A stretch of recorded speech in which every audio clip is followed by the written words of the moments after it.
Hello, everyone. Welcome to Milspouse Transition Conversations. Today, we are starting a series about financial readiness. We're going to be talking about what financial readiness means, losing your military benefits, tax implications, military versus civilian pay, budgeting, credit scores, debt management, and using a financial planner. Hi, everyone. I am with Sarah Roder from AFMA. We are super excited to do this series about financial readiness. Sarah, thank you so much for joining me today. I'm so excited to have you here. You're welcome, Anna. I'm very excited to be here and to talk about budgeting. I know budgeting is my favorite topic. Not really. So we like to always start these conversations with just a really quick disclaimer. Take it away, Sarah. Yeah, absolutely. So, of course, we are going to be talking today about budgeting, but we are not here to give legal or financial advice. We leave that to the lawyers and the CPA. This is for education purposes, something that AFMA does in making sure that our military community has a good foundation and understanding about their budgeting. So that is our disclaimer here. Let's get started and talk about this financial planning timeline. Okay, this is one of my favorite things that AFMA puts out because it really just lets you get that glimpse of where am I at? Maybe I missed something along the way that I really need to be looking at right now, or I've hit all the major milestone points and I'm good. So, And not showing us. Yeah, that is the great thing about this timeline. I also really like this timeline because it gives people a visual of their life events, right? And when you're talking about every iteration of this series, we will come back to this timeline in some way, shape, or form because you have to know where you currently are and then where you're going to be so that you can do anything with your finances, whether that's budgeting, whether it's saving and investing, or if that's protecting your assets. You really have to make sure that you understand where you are and where you're going. And so this gives you a visual of those life events. And that's a great kind of foundation to start with.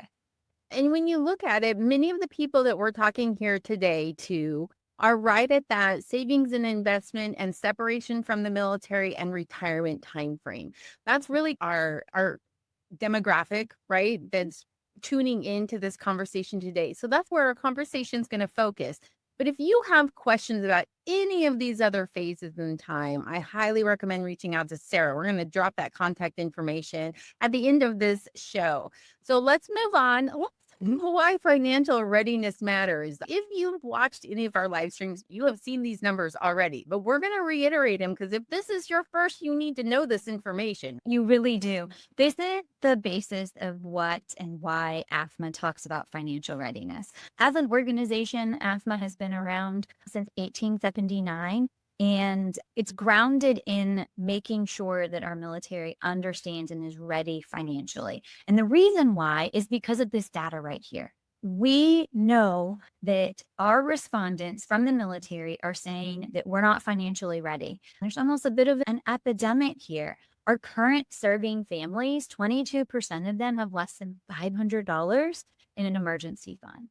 Even those families who are leaving the service and they don't have a pension, 38% do not have $500 in an emergency fund. And what that tells us is you are one event. You are one needing a tire, needing a fridge. You are one financial event from going into debt. And this is why it's so important. And so this is why we talk about it. And this is the importance of it. Yeah. And when we're talking about financial readiness, Sarah, what actually are we referring to? We're referring to, especially in this space, when we talk about that transition space, we're referring to the ability to say, okay, can I leave the service and be ready to do that with my family and talk through what does that look like? And that's financial planning. In order to have that readiness, you have to have a plan in place. And so we talk about financial planning, and people throw that word around a lot. But if you break it down, it's really looking at these items. It's looking at how much money do I have every month and what do I do with that money? What does that impact my taxes? And then what should happen if I'm not here? How do I protect all of this money? And then how do I plan for my future so that I can one day not work at all for entirety? And then what do I leave to my family? What does that look like that I'm going to leave on? So it's looking at all of this together in one big piece, which we call financial planning, which is your financial readiness. When you're talking to people about this, what do you find that they have the hardest time with? Because sometimes it's really hard to think so far in the future and know that you're So, making the right decision. yeah, one of the hardest things that people have, especially when they're transitioning from service, is understanding their cash flow, is understanding how much they currently have and how that money is coming to them. And when that stops, what does their new cash flow look like? Mm. That is one of the biggest challenges that we see.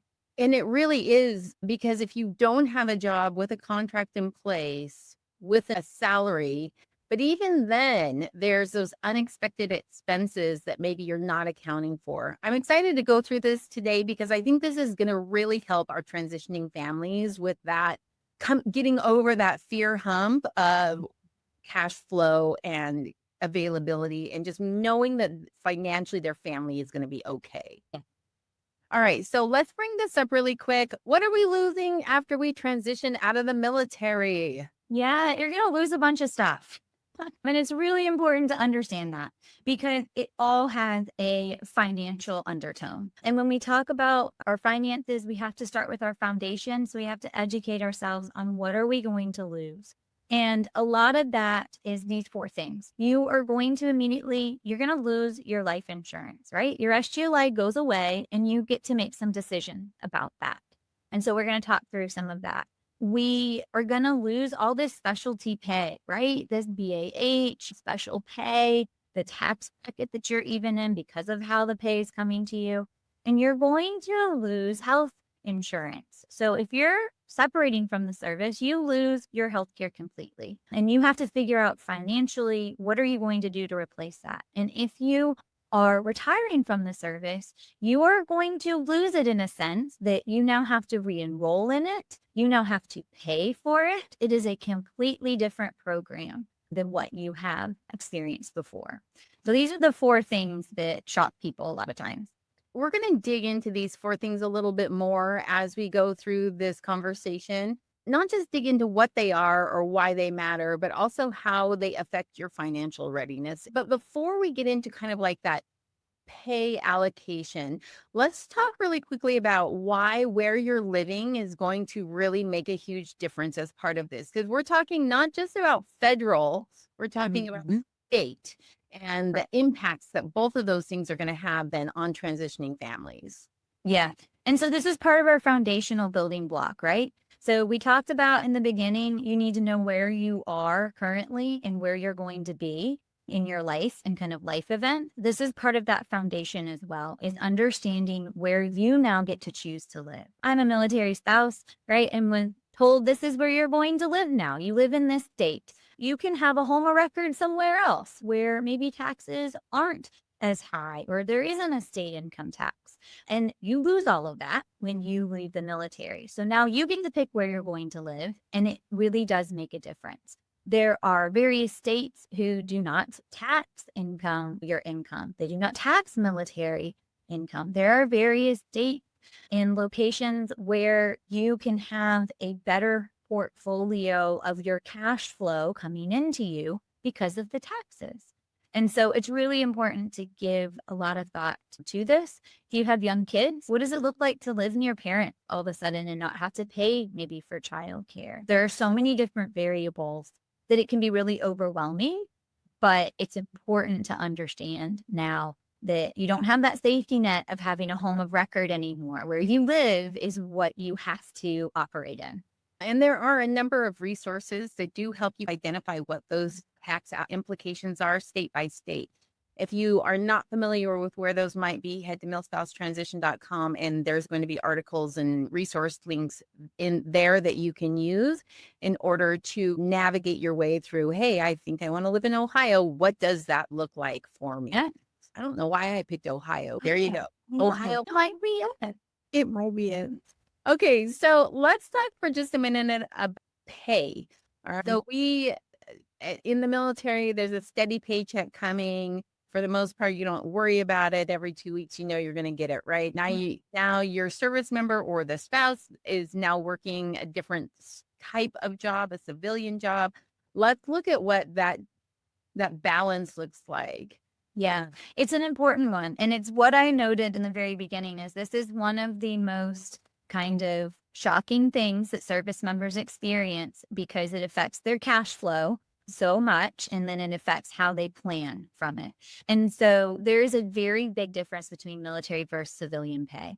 And this is a great way to be able to outline that. We've taken an E8 at 20 years and said, okay, this is what this individual has been receiving. And this is the equivalent, the civilian equivalent. And most of the time, you are $30,000 to $50,000 difference in that. And so when somebody goes and gets a job after they maybe retire or they separate from service and they say, I need to make the same amount that I was making in service.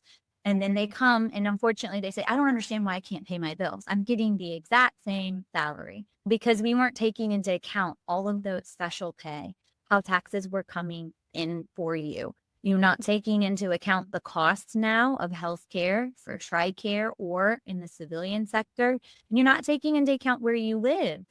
We talk about where you live and like, why does that matter? You can see on this table, if I'm going to live in Florida or Texas, as opposed to Virginia, I'm going to save myself $6,000 every year. It really does matter. And one of the biggest things is when tax season comes around, it is a very large shock for our service members. That first year out of service is usually very shocking. And so having a better understanding of this will set up, again, building that foundation. You touched briefly on like state taxes and that kind of thing. Let's talk really quickly about health insurance because I think this is another thing that military families like start to feel anxiety over because all of a sudden they're paying co-pays, they're paying out of pocket. And if you haven't been on TRICARE Select through your military career and already used to that process, it feels like money is just draining from your body as you go to the doctor. Every time you walk in the door, it's like, pay the door, pay the window, pay the rent. And it's true. And so that's why we capture this in the chart earlier. We capture this as you have to understand now what you need to pay for your TRICARE. When you retired from service, you get to keep your TRICARE, but not really. It's different. You have to re-enroll in it. You have to pay for it now. And this is what that looks like. So TRICARE Prime is what most individuals, when they've been in the military, have been operating under. You have a managed care provider. You go in, you see them, you then get referrals, things like that.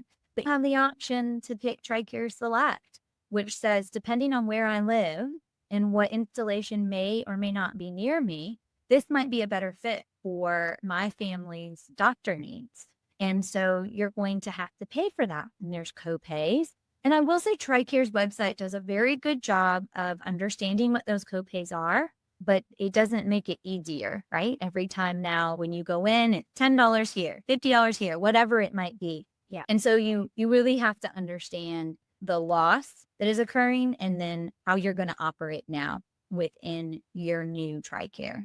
I want to just bring us back to that very first slide, Sarah, where you talked about one of the first slides where we talked about less than $500 in your savings account. Yep. So when you're looking at having to pay co-pays and whatnot for your healthcare, and that was for retirees, right? If you are separating from the service, TRICARE isn't even an option for you. You have to look at more civilian healthcare options that are out there, which may cost more, where the deductibles might be even bigger and the co-pays might be even bigger. So you really have to start looking at what's the effect going to be financially on our family when this occurs. And then I'm just going to also say, always go to the TRICARE website for the newest and greatest and latest numbers, right? As of today, when this is being recorded, those were the numbers that were on the TRICARE site, but always go to TRICARE and double check those figures for what they could potentially be.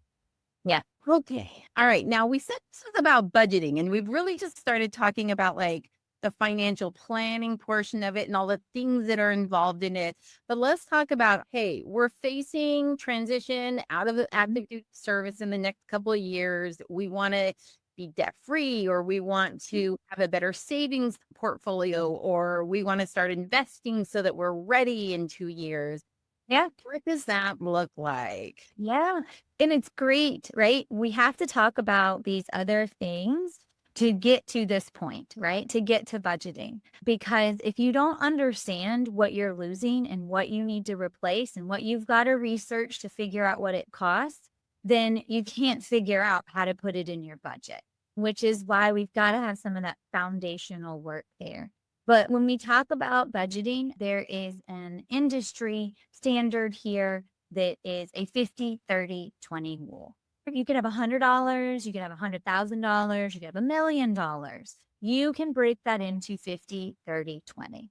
And when we do that, it says 50% of your cash flow that is coming in should go to things that you need, right? Need to live, your house, car, water, electricity, things like that.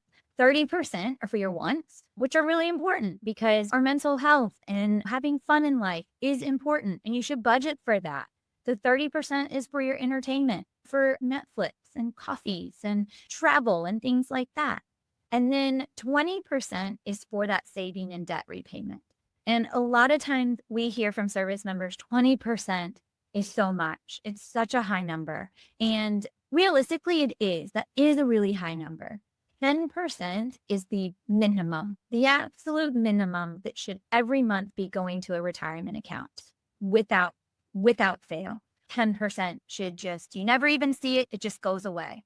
That other 10% is for you to build emergency funds so that you are not in a position like a lot of our service members when they leave the service and not having an emergency fund. That 10% goes to start paying off any debts that you have to get yourself on better footing.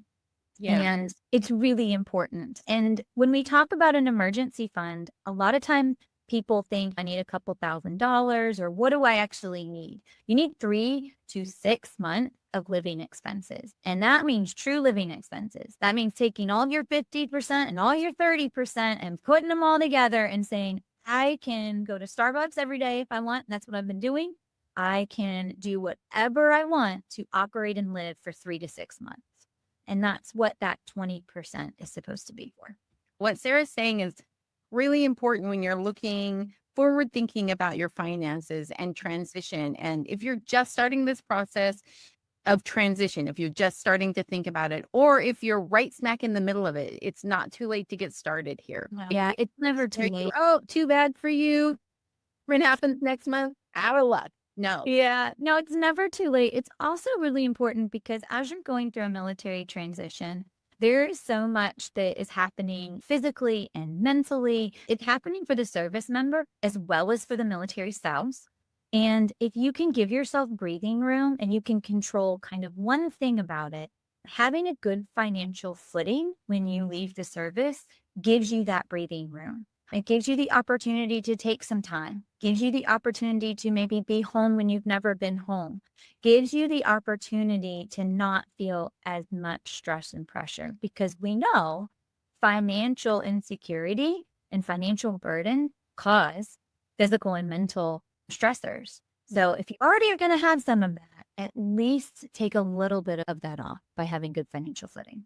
That is such good advice. Just that right there, it really is a sense of calming that allows you some space to breathe. And so often you hear transitioning families say, we just have to go from one thing to the next. We didn't get any time to mourn that transition if it's something that you're missing, and or to celebrate it as well. Thank you for sharing that. Let's talk a little bit about credit scores and what credit scores, how they're going to affect, especially for transitioning families, how they're going to affect that financial readiness. Yeah.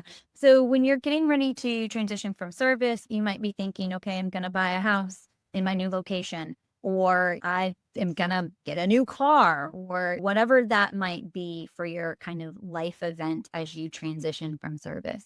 And we did show a little bit about there's good debt and there's bad debt. and it all affects your credit. And so this is basically how your potential, your credit worthiness, I guess you can say, that says, okay, if I go to somebody and I want to borrow money, what is their likelihood of giving me that money at a really low rate? Depends on your worthiness, right? Depends on your credit score. And it's really important to understand that and to stay on top of it. It's important to understand that good debt, having a house is a good debt. There are 5 ways to calculate your credit score. And a lot of it is your payment history. It's your outstanding balances, the length of credit, amount of your new credit, or the types of credit. And the types of credit is the good versus bad, right? Going to a pawn shop is not good. That's not going to help you. But owning a home will. A lot of times people get very surprised by this because you have full control over your credit score. It's made up of these 5 things. It's based off of these percentages, and that's the number at the end. And so when you pay a bill on time, every time, that is the number one way to increase your credit. How are you going to do that? You're going to do that with a really good budget. And how are you going to put that budget together? You're going to understand what your cash flow is. You're going to understand your taxes, and you're going to be able to pay that bill on time every time. So it really is all connected.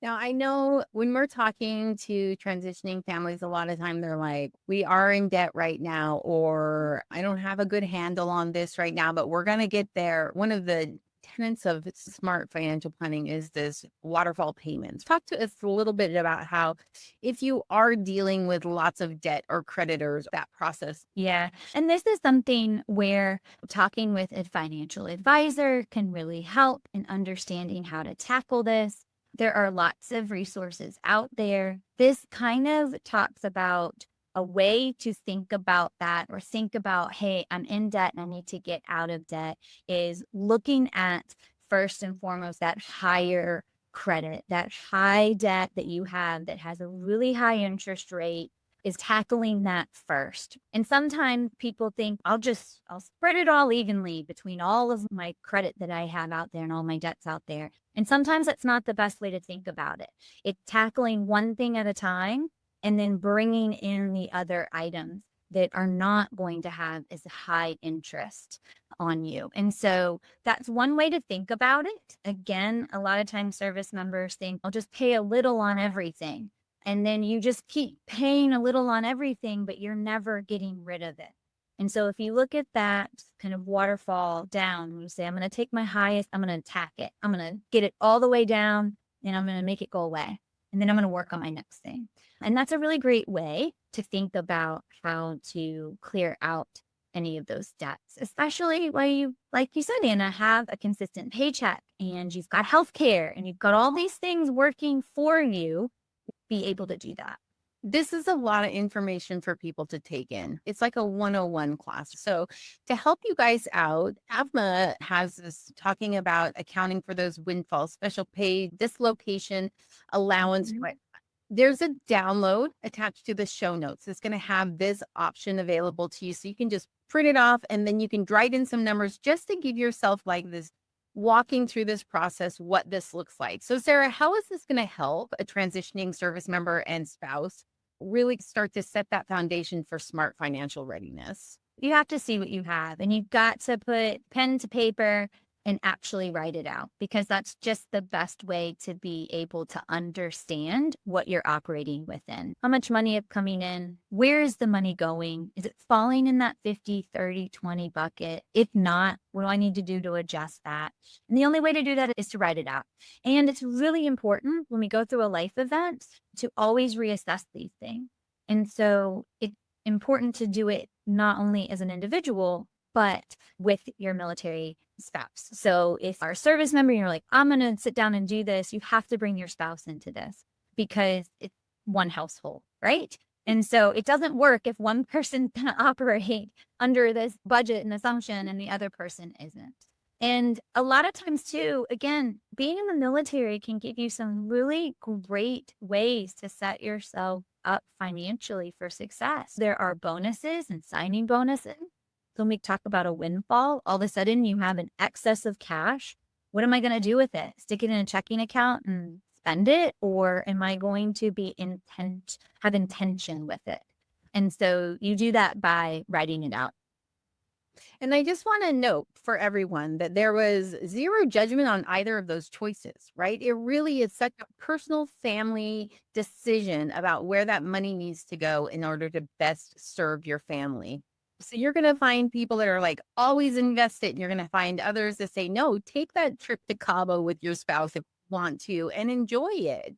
And you're going to find spouses on complete opposite sides, one that wants to save and the other that wants to spend it. And by talking about these things with your spouse is so incredibly important. One of my favorite stories just to tell about our retirement process was when I finally got my hands on some of the online TAP class information and went through the financial section and discovered that there was a 5-year budget plan in there. And I went to my service member and said, "Did you do a 5-year budget?"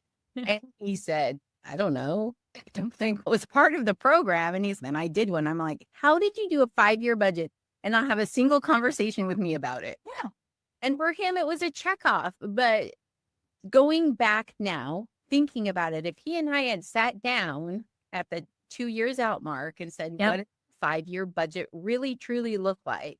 It would have made a big difference in the comfort level that I had and probably that he had as well in terms of where our finances were at and what we looked like moving into that retirement time frame.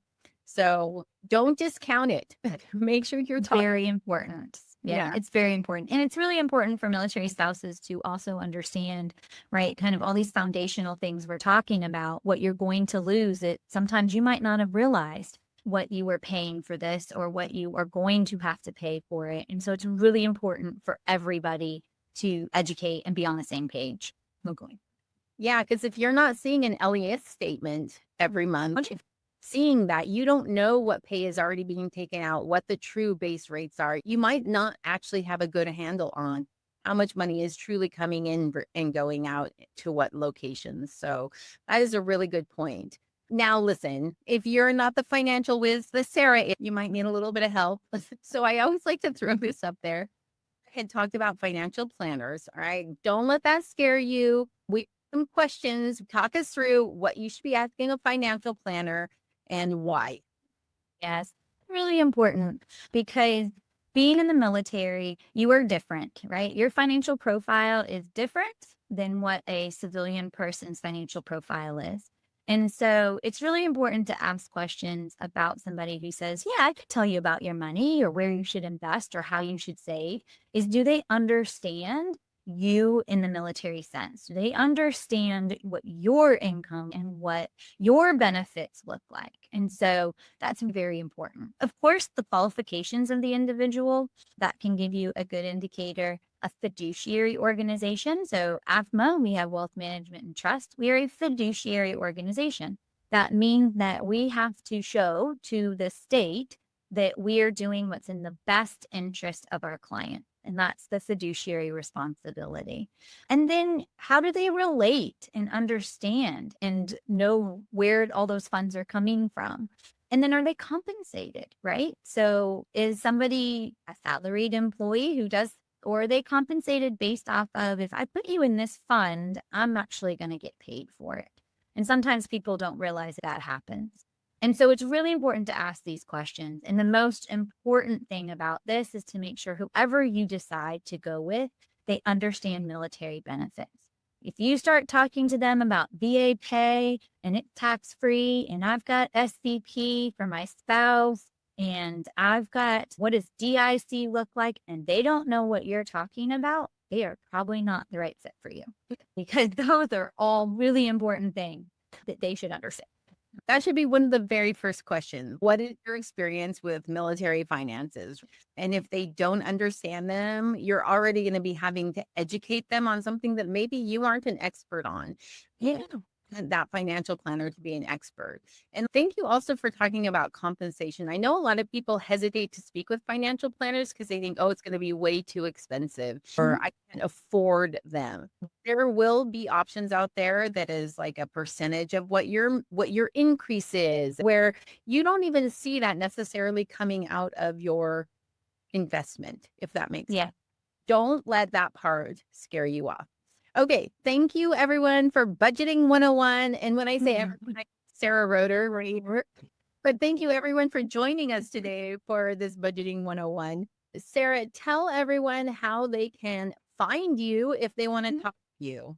Yes, find me. You can find me on LinkedIn, of course. That is a great way to connect. We also have our member benefits team. You can find me through member benefits. You can find me anywhere here. There's a QR code on here if you are on a desktop that you can scan and see. FEMA has a great financial readiness page that can really help break things down. So wherever you are in your military career, you can click in there and you can see, okay, these are the things that I should be thinking about. And then it's a really great way to look for the next step. Where am I going to be next and what things should I be looking for? Come find me. Yeah, so all of those links are going to be in the show notes also. So make sure you go and take a peek at those so you can I'm making it really easy for you to get financially ready to go. Learn more about budgeting, hit all those things that we were talking about. Take a look at those and click on those links, connect with Sarah. Thank you so much for joining us here today.